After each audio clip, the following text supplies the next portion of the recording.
Paano ko nga ba pinaghandaan ang Boss Ironman Motorcycle Challenge 2023? Tara, kwento ko habang papunta tayo sa venue ng Boss Ironman. Siyempre, bago ako naghanda, sinigurado ko muna na pasok tayo at approve ang registration ko. Kahit naman sino siguro, no? Paghahandaan talaga itong challenge na to. 1,200 kilometers in 24 hours ba naman ang momotorin mo? Madami din kasing pwedeng mangyari sa 24 hours na nasa kalsada ka. Lalo na gabi ang take-off, tapos hanggang gabi din kinabukasan ang tapos. Una kong hinanda syempre ang katawan ko. Regular exercise, lakad-lakad palagi at strength training. Pangalawa, familiarization sa motor na gagamitin ko. Ginamay ko yung motor na gagamitin ko, nag-long ride ako, tapos lagi kong ginagamit para masanay katawan ko sa bigat ng motor. Pangatlo, kinondisyon ko yung motor ko. Sinigurado ko na bagong change oil yung motor ko bago sumabak sa Boss Ironman. Yung coolant dapat sakto yung level. Yung preno ko dapat maganda at responsive.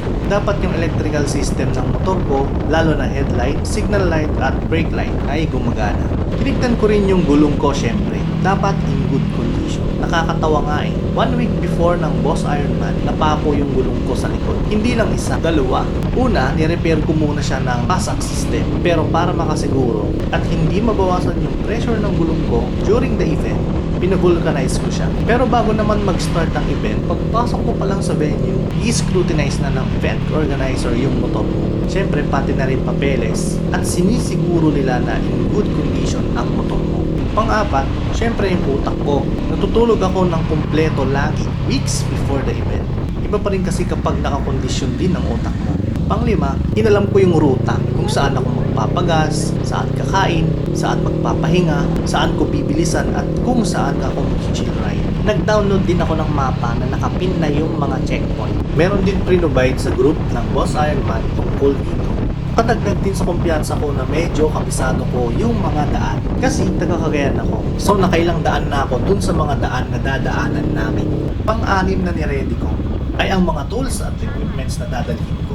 Yun ay ang mga panghangin, pangpasak ng gulong, mga emergency tools, mga damit pamalit at syempre hindi mawawala ang kapote. Dahil hindi ko pa napapakabitan ng cellphone charger yung motor ko, nagbaon din ako ng maraming power bank. Ang diskarte ko ay pag andun na ako sa bandang Cagayan, i-off ko na yung phone ko at i-charge sa bag gamit ng power bank. Kasi hindi ko pa naman kailangan ng mapa dun sa Cagayan kasi kabisado ko naman yung mga daan dun. Nagdala din ako ng pagkain at tubig. Pero hindi ka naman magugutom sa event na to kasi palaging may paitlog, pasaging, patubig at soft drinks sa mga checkpoint. Pang-pito kong ginawa na paghahanda para sa event na to, nag-rent kami sa drive-in hotel na malapit sa event. Kasi tanghali ang scrutinize ng motor at iiwan mo na yung motor mo sa event venue para na rin makatulog ng tanghali hanggang gabi bago ang take-off para fresh ang utak. Malaking tulong din yon. At syempre, kailangan mo din ng may komportableng matutulugan after ng challenge. Panghuli kong ginawa syempre, ipinagpa sa Diyos ko lahat. Humingi ng biyaya at gabay sa paglalakbay na tatahakin ko.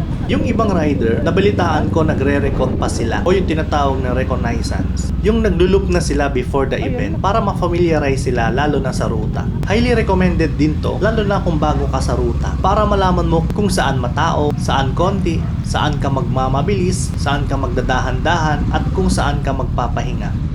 Sigurado, marami pa akong nakaligtaan na iba pang preparation.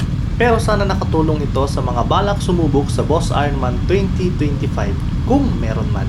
Yun lang, bye!